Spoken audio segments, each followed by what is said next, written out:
Future Hacker. Life. Path. Future. Hello everybody and welcome to the international edition of Future Hacker. I am Maria Taide and today we are talking to Roger Spitz, founder of Texistential, a research and education platform on innovation and disruption, and the chairman of Disruptive Futures Institute. He also acts as advisor to startups and VCs, board member, and contributes to MIT Technology Review. Hi, Roger. Thank you so much for being with us today. How are you doing? Hey, Marie. I'm great and so happy to be with Future Hacker today. We are super excited to have you here. So, let's begin by talking about your career. You actually started as an investment banker, C-level advisor, worked in mergers and acquisitions. So somehow you've always been involved in analyzing the future when it comes to evaluating companies, right? So could you please tell us about your journey? And in particular, please also share with us the connection you told me that you have with Brazil. Absolutely, Maria. And this is really a fun part for me because it's the journey which led me to so many things which we can talk about and to your wonderful country. But as you say, I started with, in investment banking, focusing on mergers and acquisitions. And that's, to your point, very much looking to the future, very much strategic. And it's a very privileged to be able to have such a focus and advise so many companies and their shareholders and C-level executives on strategic transactions. Well, what I found is that over the years, when you think of the accelerating speed and scale of change and the disruption, where so many industries can basically fundamentally be reshaped overnight and startups can, build entirely new platforms and come out seemingly out of nowhere, even the largest players were displaced. And so I felt that the lens, which was transactional and through M&A, was a bit too narrow, both in terms of the time frame, because often it's looking at the next few years, but also in terms of it not being 360, not looking holistically around the broader meaning of disruption and innovation.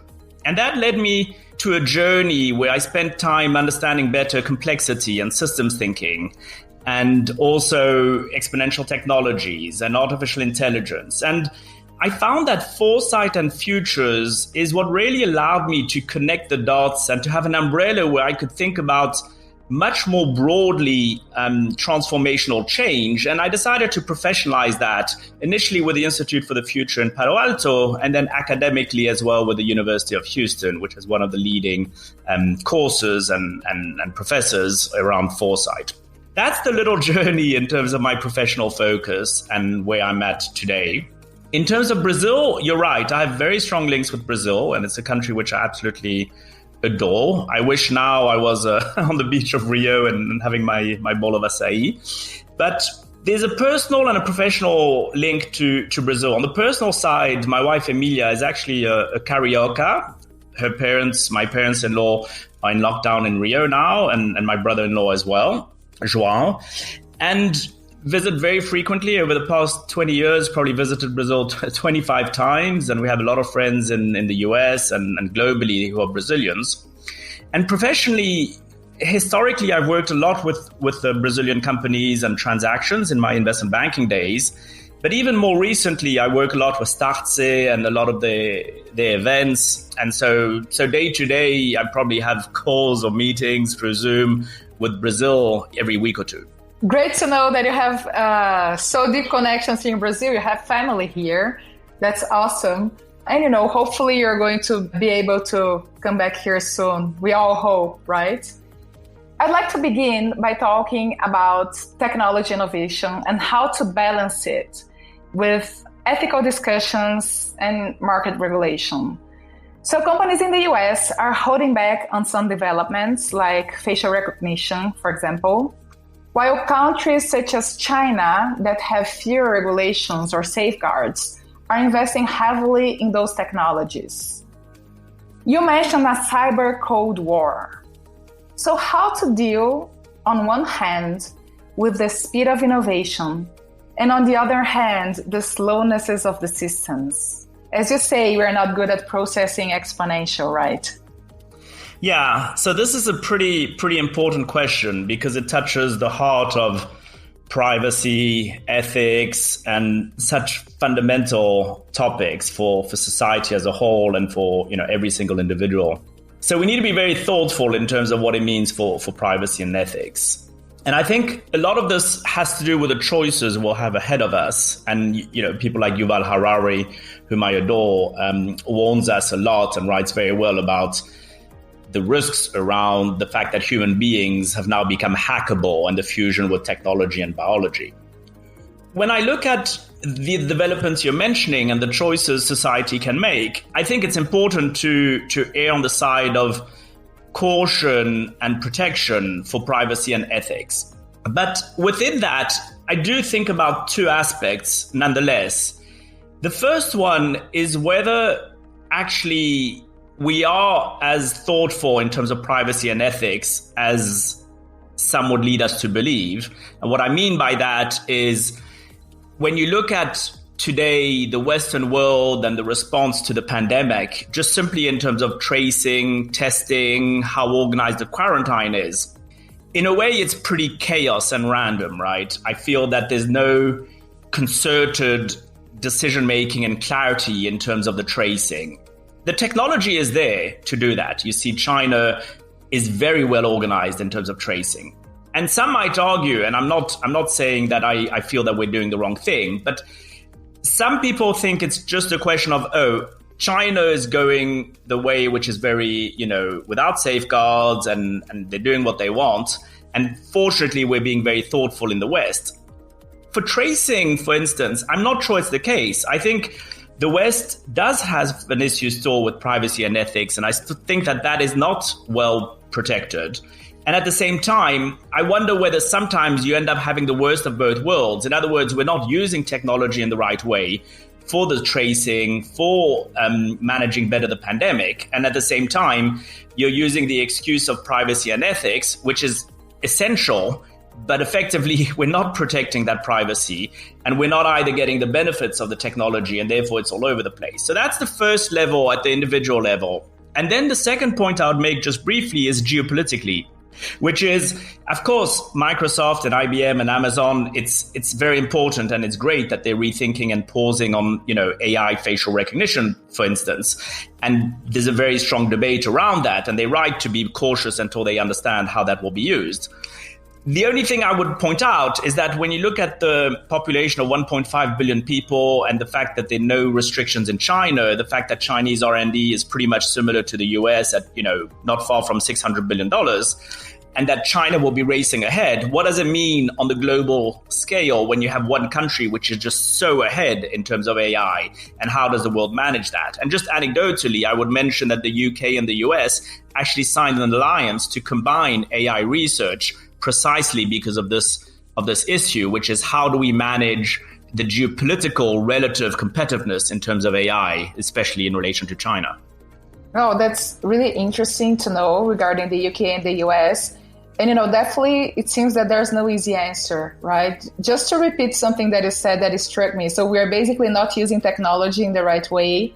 And on the same time, we're still not protecting the privacy while other countries are able to afford to that. So that's definitely a debate that is needed, and it's needed fast. Definitely it's not easy to solve.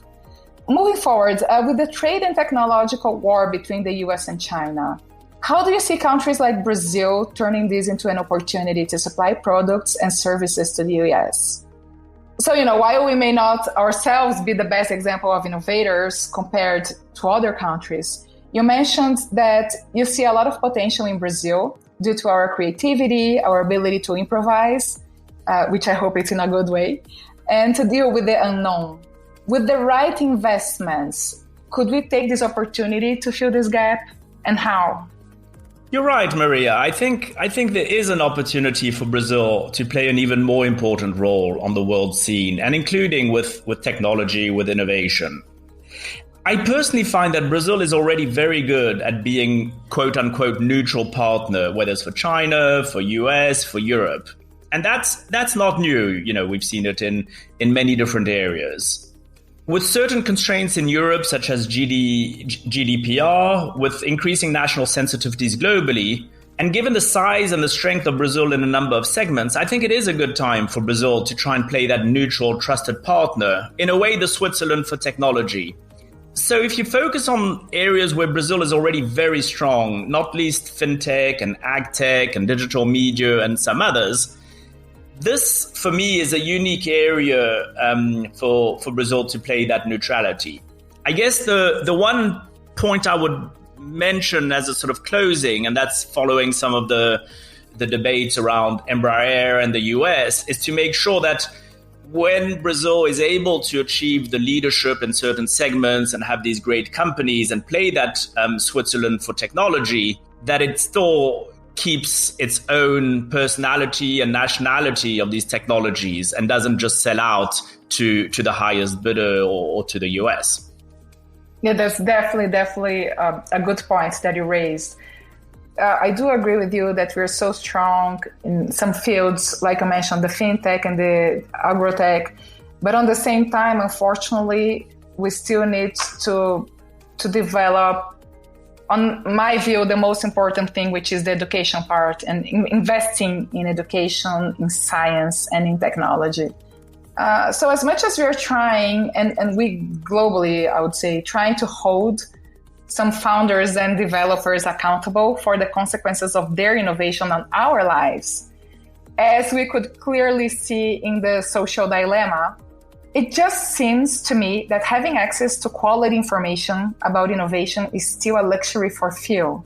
And that's actually one of the reasons why we created Future Hacker, right? Providing information and education, educating people on what's coming to allow this healthy debate to occur, which is essential to understanding what the boundaries should be and where we should be creating incentives so the companies would follow an acceptable path for the benefit of society as a whole.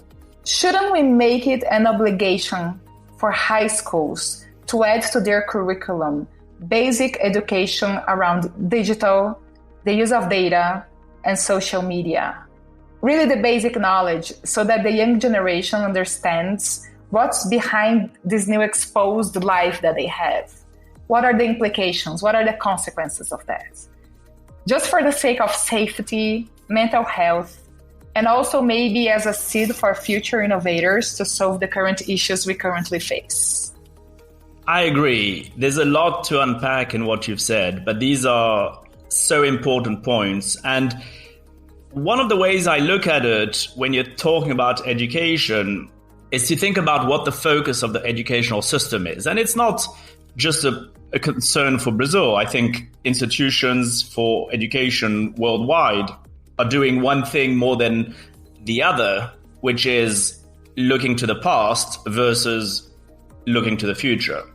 When you look, for instance, at the languages that are taught at school, and I'm, myself, I don't speak Brazilian as much as I would, but I appreciate my understanding of Portuguese to a degree, and the fact that I speak French and the value of learning, languages or the roots of Latin and Greek.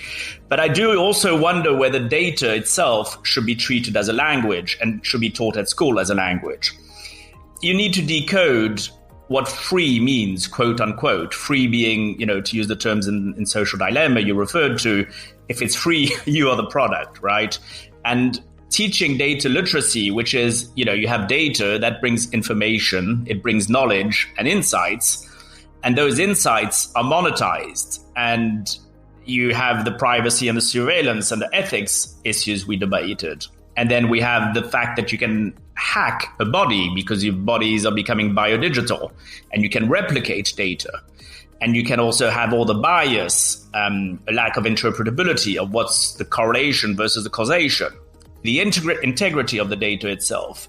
All of these features around data literacy and what does free mean are essential because human capital needs to develop beyond programming and the data itself. But human capital needs to understand that data is really treated as a language for the digital and dematerialized world of intelligent systems. So the future might appear free, but unless you're fluent in the language of data to allow one to put a cost to it and also a benefit and a return on that language, then I think there's a problem with that. And to your point, it really starts at school, right, with education.